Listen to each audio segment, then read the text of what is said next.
truth is always stranger than fiction.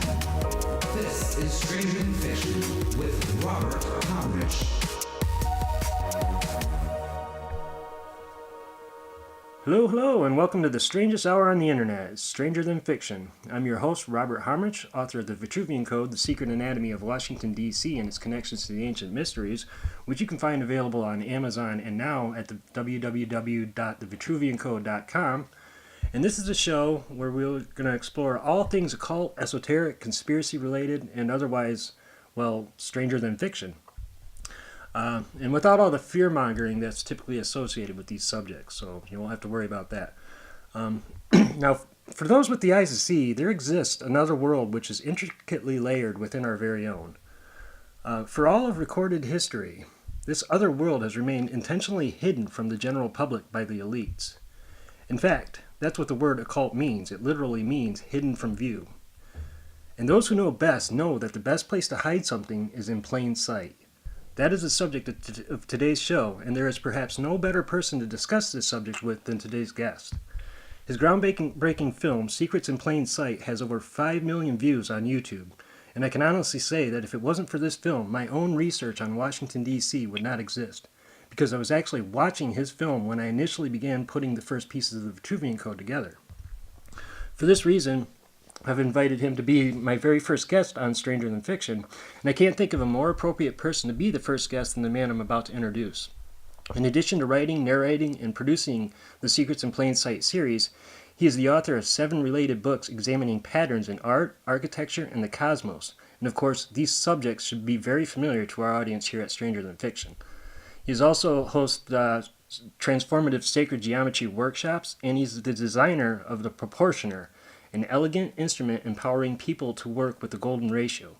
So without further ado, it is both a privilege and an honor to welcome my first guest here on Stranger Than Fiction, Scott Onstott. Scott, welcome to the show, and thanks for being here. Thanks very much, Robert, for having me on, and I'm honored that I'm your first guest. Yes. So thanks again. It's truly an honor to have you here. I just kind of gave people the rundown on just how I got started on my little adventure down the rabbit hole. So I want to get to that as well. But first, why don't we start by just telling people, those who are living under a rock and haven't seen your film, just what it is that Secrets in Plain Sight is all about. So it's kind of an epic adventure that lasts almost 4 hours for Volume 1. And it's been seen by, as you mentioned, millions of people on YouTube. And I put it out in 2010. So it's kind of made the rounds. And after making that, I've had, daily emails from people since that time, pretty much. And I've been kind of a magnet for people thinking outside the box, in a way, because a lot of my discoveries are sort of outside the box. They're perceptions that are right there in front of you, oftentimes in cities, that largely go unnoticed until it's pointed out to you, and then it's pretty obvious.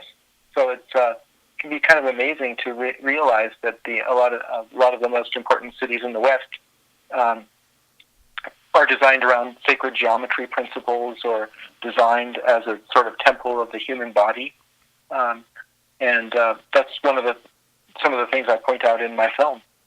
Certainly, and what you're saying really resonates me on so many different levels. For the start, I know exactly what you mean by putting this work out there and just getting bombarded on a daily basis by people that just are drawn to it.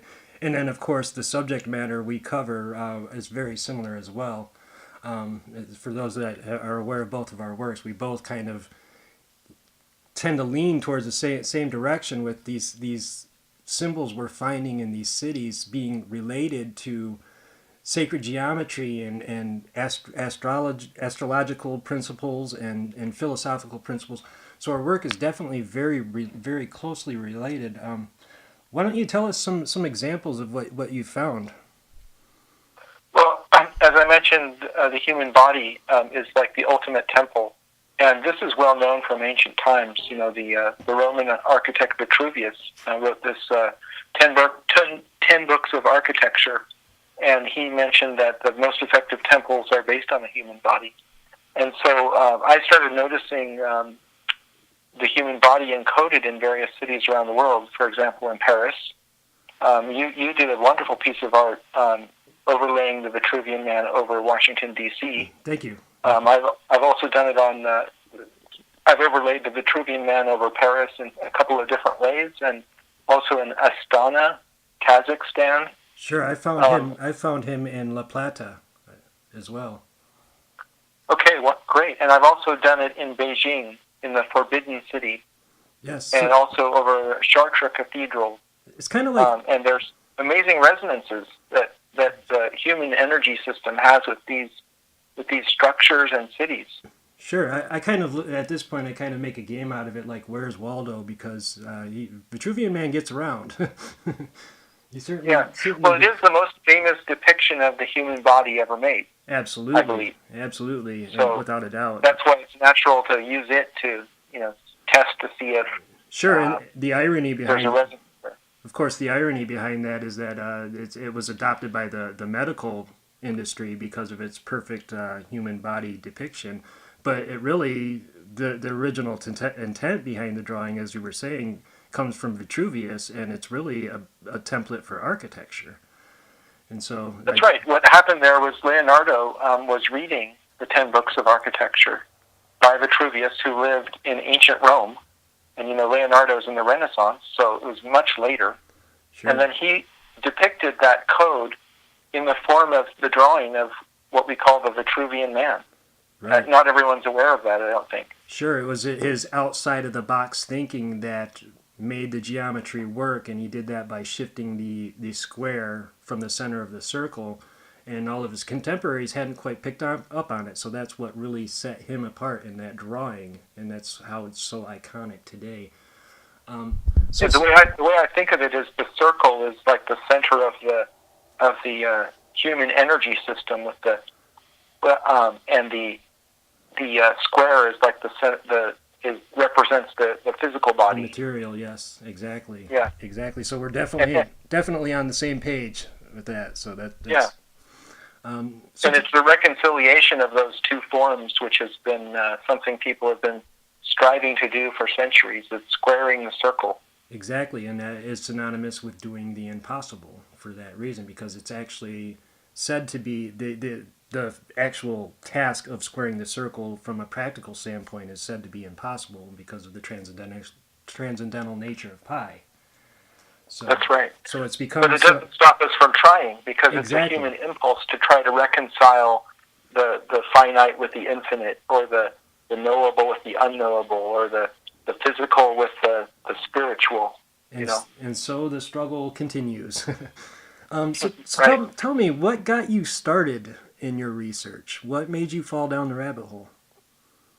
Well, I've always been interested in architecture. I have a degree in architecture, and I guess reading a bunch of interesting books, there came a point when it all kind of crystallized for me, and I started seeing these patterns everywhere.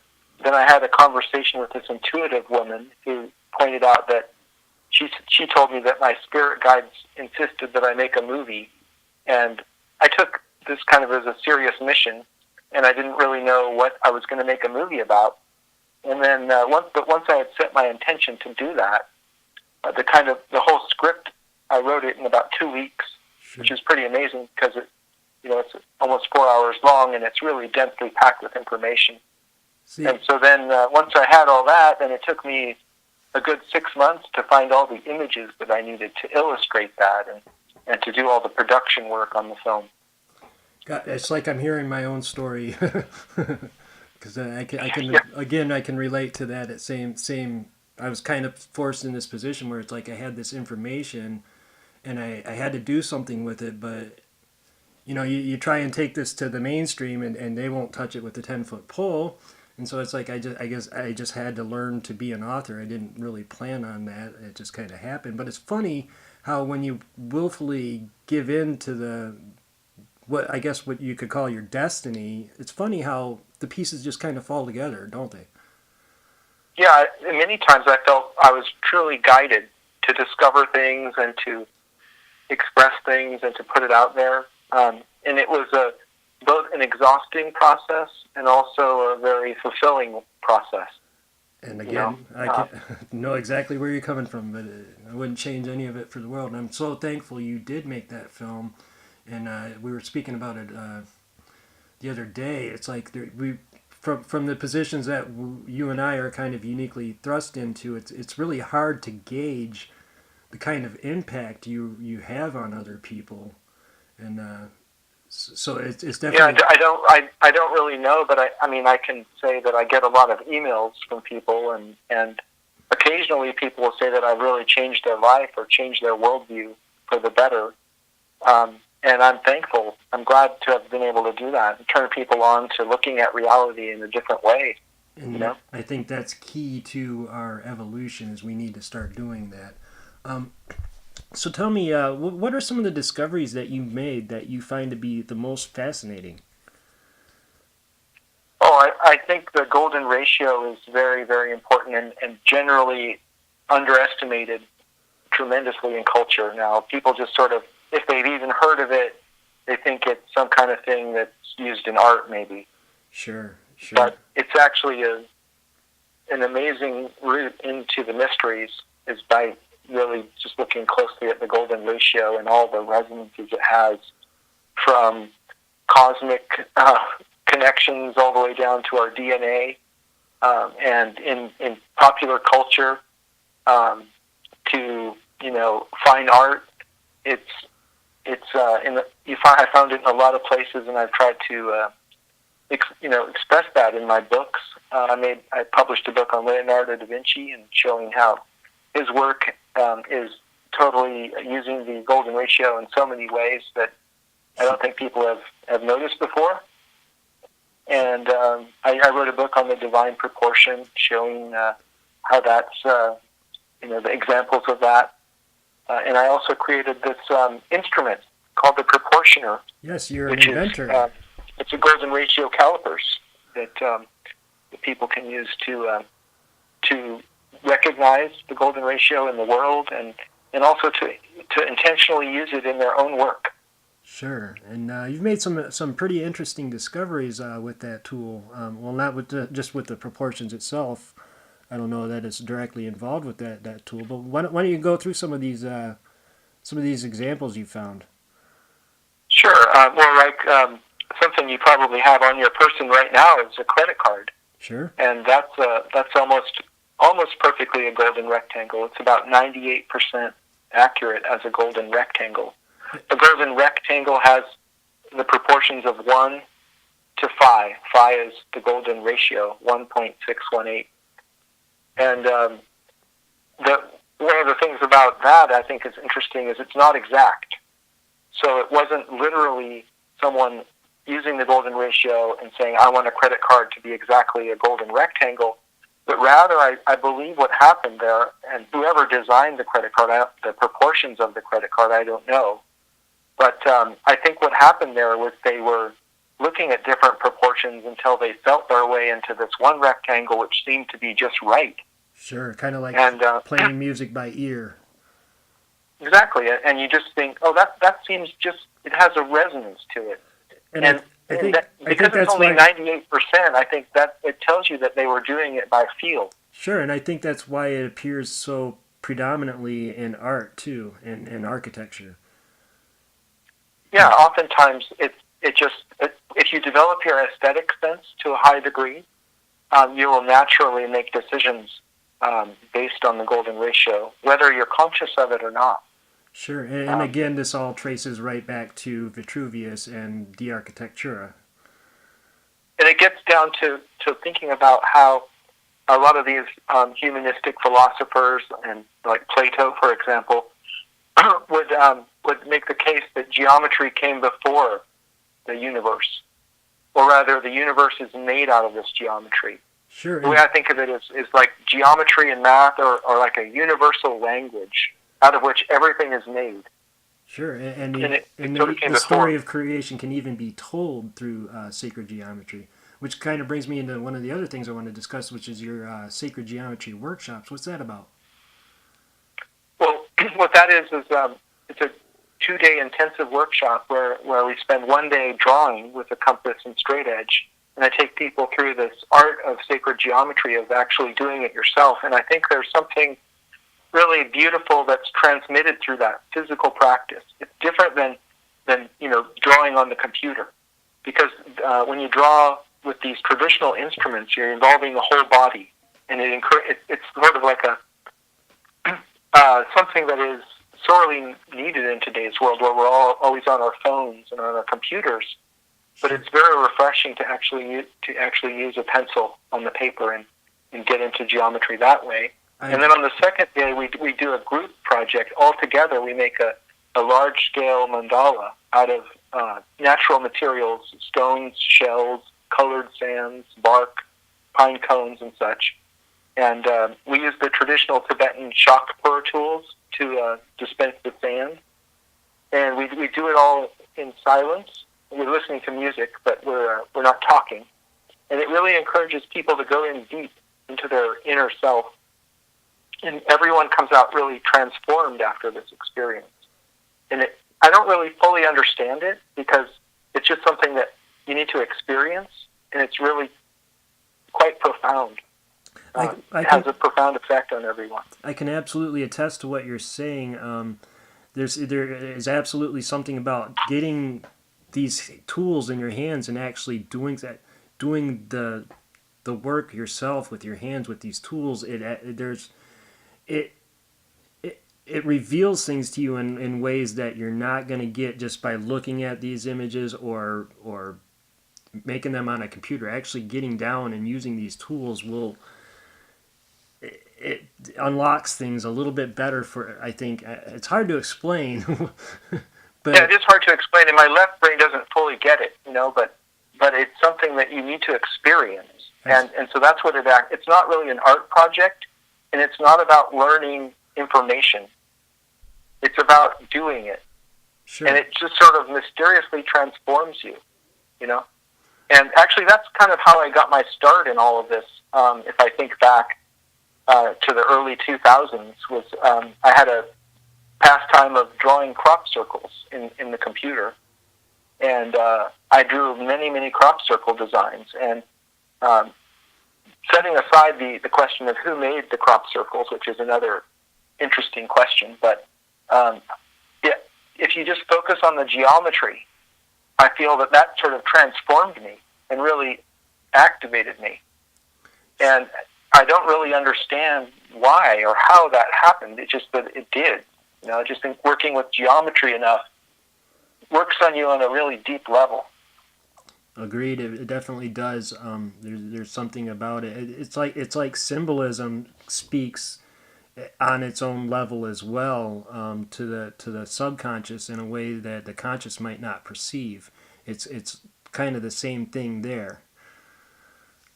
So yeah, exactly. It's like you feel like you're an actor in a movie or something when you're doing this mandala, and it's almost like a microcosm of your whole life in 3 hours that you're experiencing. And how often do you do these? So you feel. I'm sorry. Go ahead. How often do you do these workshops? I've done them annually in Ireland, and I'm looking to expand my offerings and start giving workshops in North America. Okay, that sounds very interesting. It'd be something I'd like to attend. Yeah. So I have a website, sacredgeometry.academy, where people can go and find the plans for the next workshop there. Okay, interesting. So let's talk about Washington, D.C. a little bit. Or actually, let me ask you this. What is your favorite city to explore for the clues and the secrets in plain sight? I think Paris is a real masterwork of design on multiple levels. There's this, what's it called? The historical axis, axe historique, sure, that goes from the Louvre all the way down to the opposite end in La Défense. Sure. With the Grand Arch. And of course, we know Paris to be one of the inspirations or key influences in the design of Washington, D.C., which also has its very own axis of 16th Street. That's right. And the key players in the design of D.C. were, involved in Freemasonry in Paris. Oh, absolutely. So, It's yeah. nothing new under the sun. I really feel like DC was a more modern version of what they were attempting to convey in Paris. hmm Although some of the refinements in Paris have happened much more recently, such as the Louvre pyramid. Sure, and that goes for DC as well with the Vesica Pisces around the monument there. That's a rather new installment, if you will. So that Right. just kind of leads you to believe that the modern day planners are just as well aware of the symbolism that's going on here. So Yes, and isn't it amazing that the Champs-Élysées, which is this historical axis of Paris, and Pennsylvania Avenue, which is this avenue of power in D.C., are both aligned astronomically to the same heliacal rising of Sirius phenomenon. exactly, and there are many things that are aligned to that. So let's talk about these alignments then. What do you think the purpose of this is? It's Sirius is the brightest star in the sky, hard to miss. Sure. And I think this is a very auspicious alignment to line up all of the symbolism in your city with this return of Sirius. Sure. It's hidden from view by the sun for a period of time, and then it returns and it rises just before sunrise, and that would be called the heliacal rising. Sure, and that marked the changings of the seasons for the ancient Egyptians, and that's right. So there's sort of a fascination with Egypt that I have, and I share seemingly with the planners of these cities, because a lot of the symbolism can be traced back there. And now, would you care to speculate what it is about ancient Egypt that these planners find so fascinating? Well, it could be the Great Pyramid is the root of it. It is such an incredible monument in stone that encodes so many mathematical concepts. I think that the story that the Egyptologists give us is kind of silly, that it's a tomb. It's so much more than that. And I think it represents either some kind of alien involvement in our distant past, or perhaps just a human story of an advanced civilization that we all once had that was wiped out. And this was perhaps a monument that was made by the last people in that civilization. And then I believe the ancient Egyptians just happened to settle in the area. Yeah, I would agree. I think they inherited it. Yeah. Because there are no hieroglyphs or any markings on the oldest monuments there. Sure. And why would the pyramids' quality go down instead of up? The pyramids that have been built since then aren't nearly as perfect. And I think the telltale sign is the simple fact that even with our modern building techniques, we could not duplicate the construction of the pyramids. So I think that's a telltale sign right there that we didn't build these. I feel like they were inherited. Yeah, I agree, and they tell of a much deeper human story. I mean, the paleontologists are pointing out that we've had what is it called? Modern anatomical bodies, modern human bodies for about 200 to 300,000 years. That means we have the same capacities that we have now all that time ago.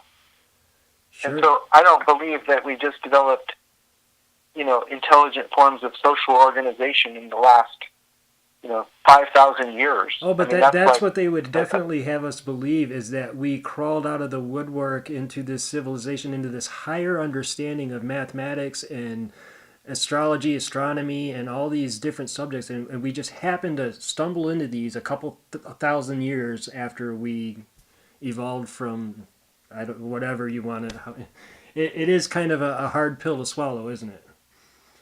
Yeah, I think it's kind of a smoking gun or a secret in plain sight, sitting right there with the Great Pyramid, seeing that it encodes so much mathematics, and it even encodes the speed of light.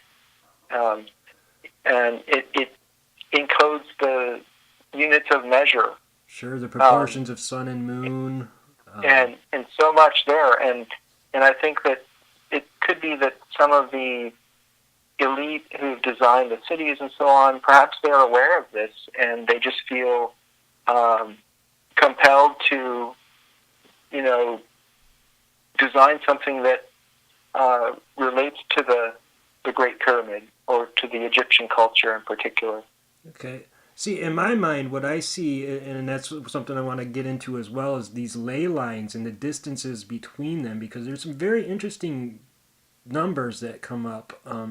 And what I see when I look at these things is like a network of circuitry. Like, you want to charge your power. You draw your energy. You align your building to the stars. You draw this energy, and you create this network of circuits across the planet as your power grid. And of course, I'm speculating here. But does that resonate with you at all? Yeah, I mean, there's uncanny alignments that happen in the world, and that's part of the mystery of it. Is how could this have happened? And let me give you some examples. I'm just pulling them up. Sure. Yeah, here we go. So one way of looking at it is, in terms of an alignment, is if you think of Versailles, which is like this incredible powerhouse of the Sun King, it has a very obvious axial arrangement. And if you follow the axis to the southeast, it goes directly to the Dome of the Rock in Jerusalem, and it's approximately 3,333 kilometers. And if you follow the axial alignment to the northwest, it goes towards the White House in D.C., and it's 3,333 nautical miles. And what's interesting is it's not exact. Neither of these numbers are exact. They're off by about 0.1% to 0.5%.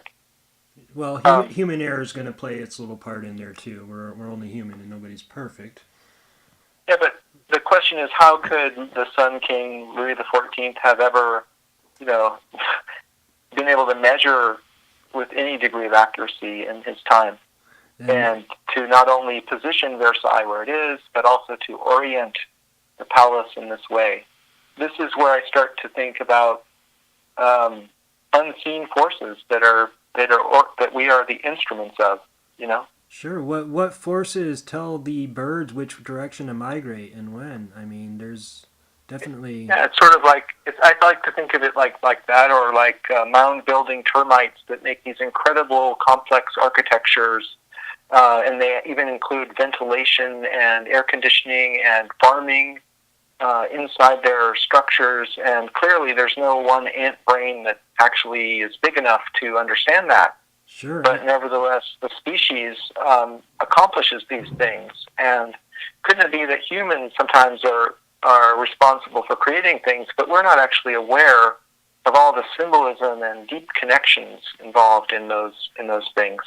Exactly. What is it that makes bees, whether they're on the East Coast and West Coast, they always want to make their hives in a very particular pattern, which, of course, is definitely relevant to what we're talking about, because it's sacred geometry. That's right. Yeah. Another example that sometimes I've done in the past is to measure things in Google Earth and to see how far apart they are. And, for example, Cleopatra's Needle, which is currently in London, used to be in Alexandria. So I measured the distance from where it was to where it is, and it's 3,333.33 kilometers. And that's just amazing. It's this repdigit. It's clearly far from being random. No, but it also makes a big problem, because how could in 1878, how could they have measured with that degree of accuracy? And beyond that, why was it that London just happened to be in the right location to make that happen? Right. And that's the $64,000 question right there, is how do we know these things? And I think you're right. I think it's just like how the bees build their hive. It's just, I think, inherent in our nature to just know where to do these things, because there is certainly a a pattern for those with the eyes to see, you can clearly see that there are patterns to follow here in the world we live in. And it's sad that it escapes so many people. I think it adds an enriching layer of understanding to these things.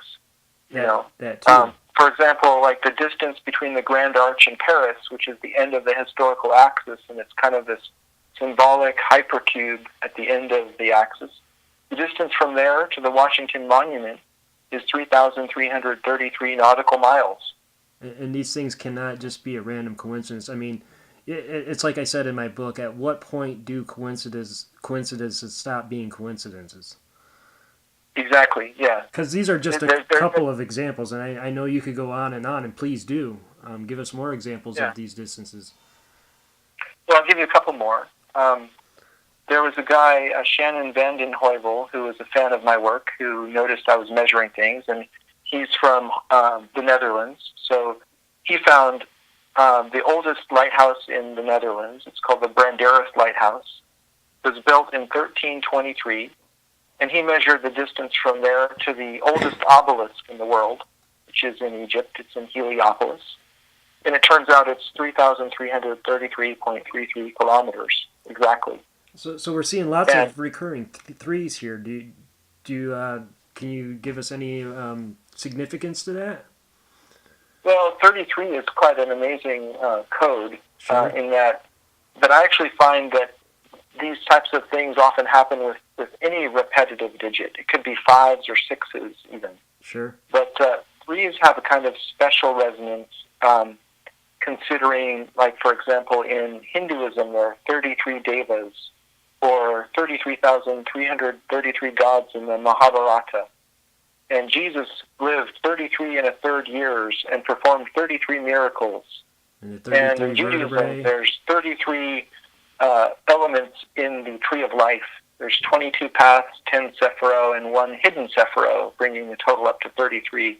And what was the Freemasons' favorite number? 33, the highest degree in the Scottish Rite. Sure. And I have a geometric analysis of the Great Pyramid, and what I did is I took the cross section and I put a circle inside of it so that it's perfect. It's tangent inside, and if the radius of that circle is 1, then the face of the Great Pyramid would be 3.33, and the base would be 3.33 times 1.2345678 and so it has this beautiful resonance with number and with this rep digit of 3s. So again, it comes back, and it makes me suspect that this is some very important resonance with the architecture of the universe that was understood in ancient times, but now we're just kind of stumbling over it now and trying to figure out what does this mean. But are we really stumbling over it? Because it seems to me certain key groups have known this, because there's evidence of it everywhere. I mean, you can't help but wonder that there are people who've known this all along and are just hiding it. Well, I think it's kind of an open secret in that you can figure it out and find it, but you have to be a person that's really just keenly interested in these mysteries to want to seek out that knowledge.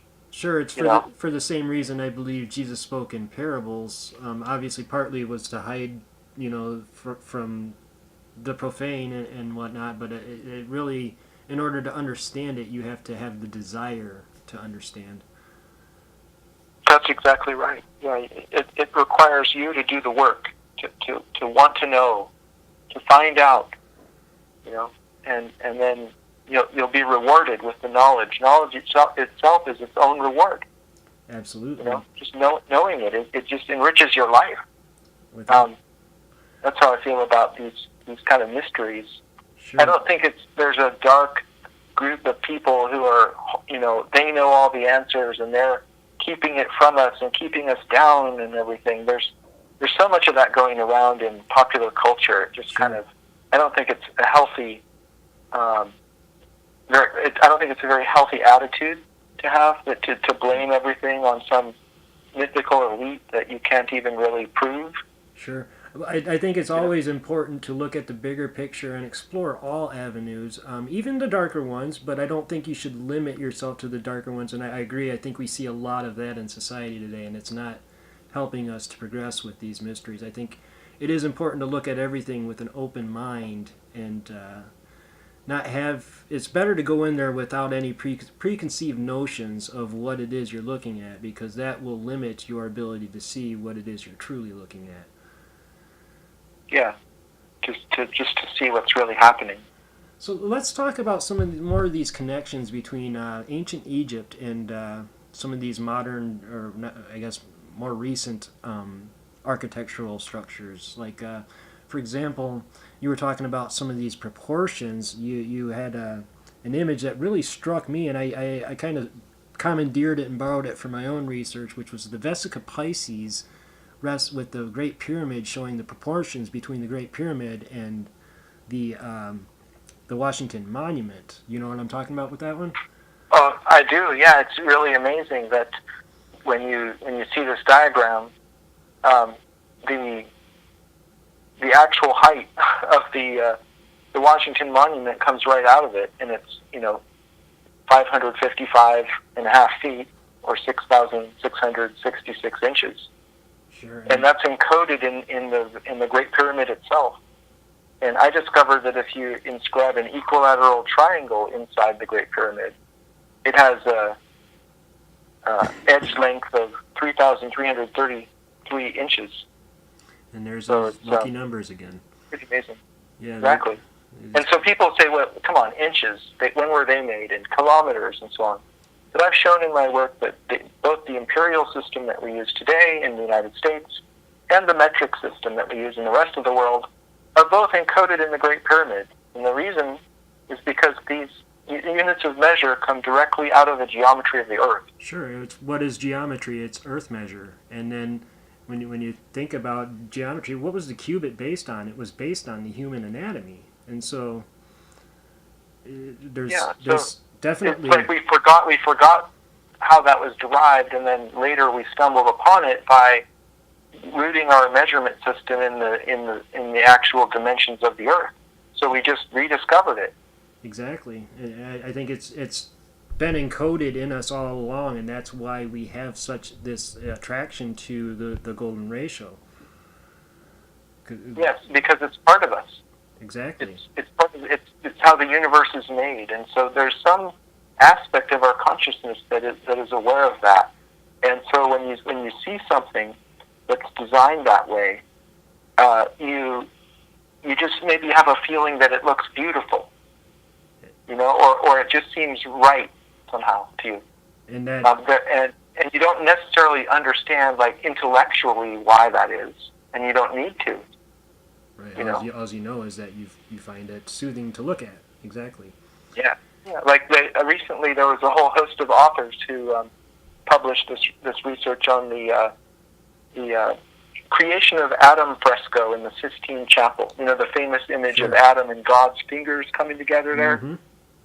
It turns out that little gap between their fingers is exactly at the golden ratio with respect to the width of the fresco. Yeah, there's a lot of interesting things going in that artwork as well. I mean, we could go into the human brains being depicted in that as well. I mean, and again, it goes back to the anatomy and. That's right. And so much hidden in plain sight. Out in the 90s, this guy Neschberger, a neurosurgeon, is the one who recognized that this is actually a depiction of the brain. Yes. And so Adam is actually looking deep within when he looks into God's heart, he's actually looking into the third eye, if you will. Yes, or into within himself. And I think this was really bold, especially because that could have gotten him burned at the stake. Right. Well, I think that's why we have this occulted knowledge. Everyone thinks it's like a secret to hide from the people, but it's really a secret to hide from the authorities. It's a way to. You got to consider that back, 2,000 years ago, if people like you and me were going around talking about things we're talking about today, we would be put to death as heretics. So they had to veil these symbols and these messages into the architecture, into writings that had to be cloaked for their own protection, but yet there's still this desire to put the information out there, and so that's and that desire is sort of irresistible. Once you know, you're gonna somehow encode that in your creative work. Yes. And I think some people might even fall into it accidentally and encode it without even having the full realization of what they're doing. Yeah, that's right. I think that's often the case, is we're not aware of it. We're unwitting instruments of this sort of divine plan, sure, if you will. It kind of, again, goes back to why the bees build their houses the way they do. And, it seems like they've all got the same blueprints, but how can that be? It's just inherently encoded. So, yeah. So what else? What else you got going on in the world of Scott Onstott? I day to day I'm doing other types of work. I'm doing video tutorials on learning design software. Okay. But I'm still keenly interested in secrets in plain sight and all that entails. Now that's one of the things. Do you plan on putting more out in the future with that? I just sort of go with my inspiration. If I find something, then it can lead to a bunch of creative work. If I notice something new, then I, like, for example, I started looking at Leonardo's paintings with my proportioner, and I just was blown away at all these golden ratios that were coming out of it. Such that I know that he was using it consciously. Sure, he has notes there are notes of his with the flower of life, and again it all ties together with the golden ratio and sacred geometry. Well, and he illustrated a book called The Divine Proportion with Luca Pacioli, and so it was all about the golden ratio. And so anybody knew proportions. It was definitely Da Vinci. Yeah. But it took his singular genius to realize the importance of it. The importance of it mathematically is that it's a beautiful expression of as above, so below, in a kind of mathematical or geometric form. And so it actually encapsulates this whole Hermetic worldview in the form of geometry. Yes. Which I think was when he lived, as we said, it was kind of dangerous to encode that. For those who aren't aware, he structured his canvases with it. For those who aren't aware, can you kind of go in a little bit to the as above, so below Hermetic principle? Yeah, it's like as it is above in the macrocosm, it's repeated in a kind of fractal way down below in the microcosm, and this is part and parcel of the Hermetic worldview. And just at the time that Leonardo lived, there was the Corpus Hermetica. It was a whole body of knowledge that was just discovered. And Cosimo de' Medici, who was a very powerful figure, he had someone translate these documents that were coming out of the Middle East at the time into I think it was into Latin, but in a way that they could read it. Sure. And he had this translator drop the works of Plato, which he was in the middle of, and switch over to this other stuff because it was so fascinating. And it was really a whole strain of ancient knowledge that had been kind of lost to the West, preserved in the Arab world. And I think essentially it fueled the Renaissance because it gave us these ideas that the human body is connected with the whole cosmos, and it sort of brought the importance of geometry up, and the development of perspective and the fascination with structuring art with geometry was happening in a widespread way back then. And I don't think that art historians have fully recognized that yet. I don't think they realize, because in art history they didn't really study geometry, and so they don't think of it that way. They don't even know about what the golden ratio is, probably, largely. So it takes kind of a multidisciplinary approach to unlock the science underlying the art you know? Sure. And I think that's sort of one of the keys, I think, to really seeing the bigger picture in places like Paris and DC is I think you really can't just come at it from one angle. You really have to be well versed in the seven liberal arts, all seven of them. It really, because there's so many different facets to these kind of hidden symbols that you really, you can't just look at the geometry. You need to look at the astrology as well. And when you start looking at all these different angles, a clearer picture kind of emerges. Would you agree Yes. with that? I totally agree. It's like you have to educate yourself up to the level of the artwork that's encoding these things, or you're not going to get it. Sure. You're only going to get it on certain, like, obvious levels. But there's a lot of subtlety that's built in. And it's like we couldn't recognize the mathematics in the Great Pyramid until we advanced our own knowledge to the point where we understand that mathematics, and then we recognize it there. Sure, and just imagine the things that we haven't quite grasped yet. Imagine the things that could still be encoded. What are your thoughts on the new discovery, the recent discoveries of the pyramid, and additional chambers? Have you heard about that? I think that's really fascinating that they've with their remote sensing equipment they've found a big void above the Grand Gallery.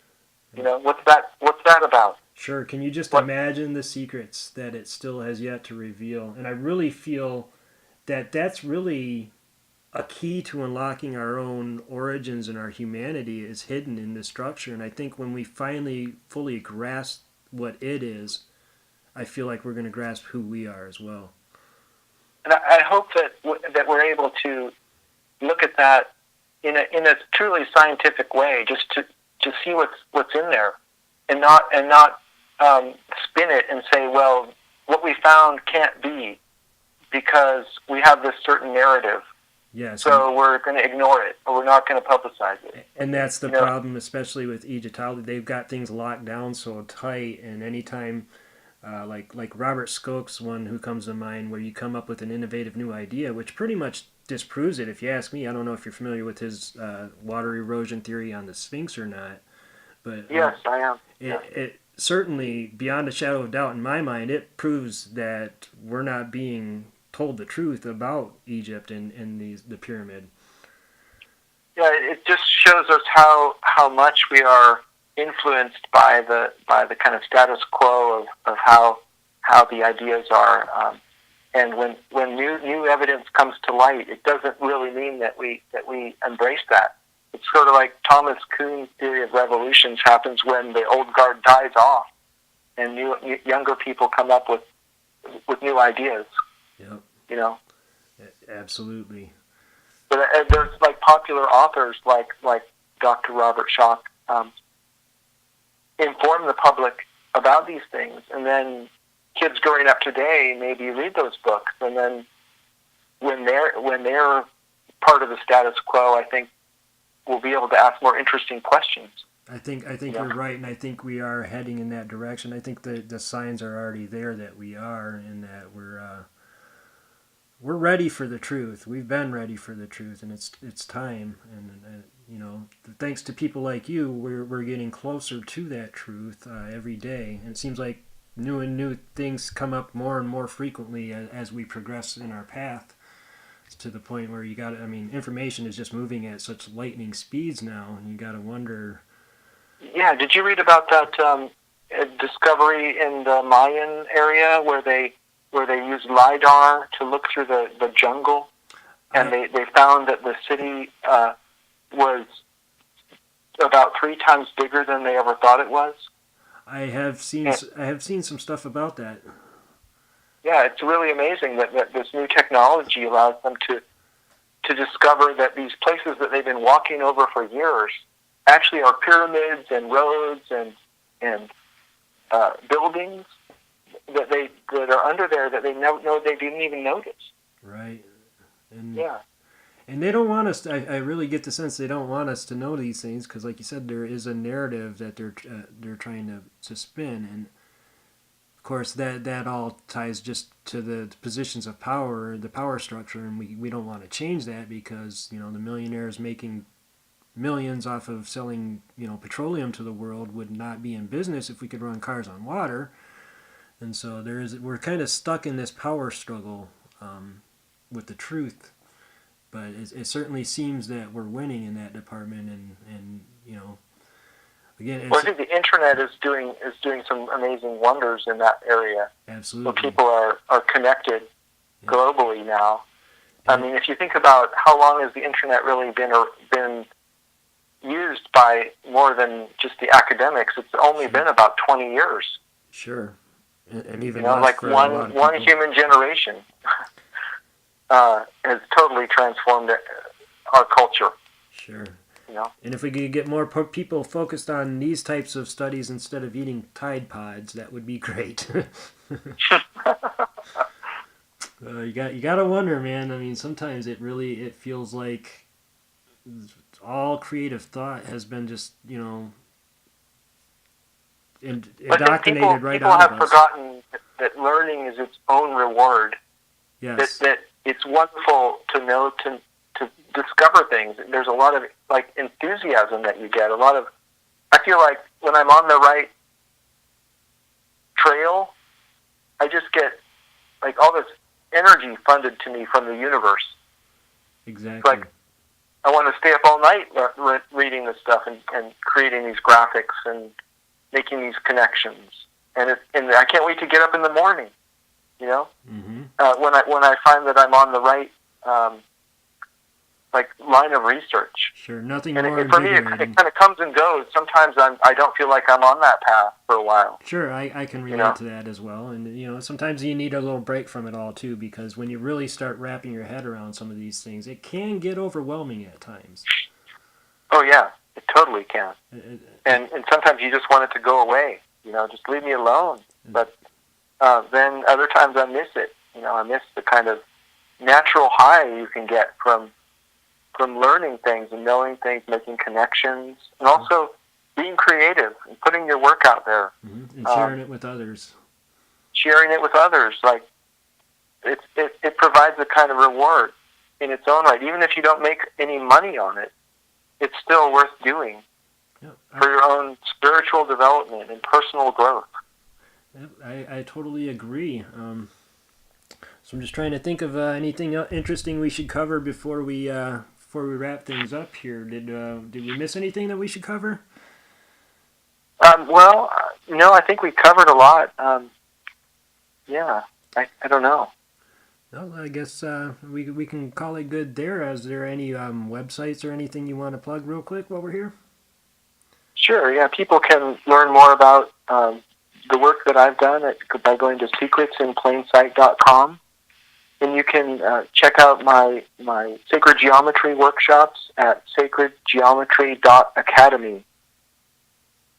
Yes, and if you have not seen Secrets in Plain Sight, I don't know why you're living under a rock, but you need to check it out because it will blow your mind. It will open doors. It will change your perspective of everything, just like it did me and a lot of other people.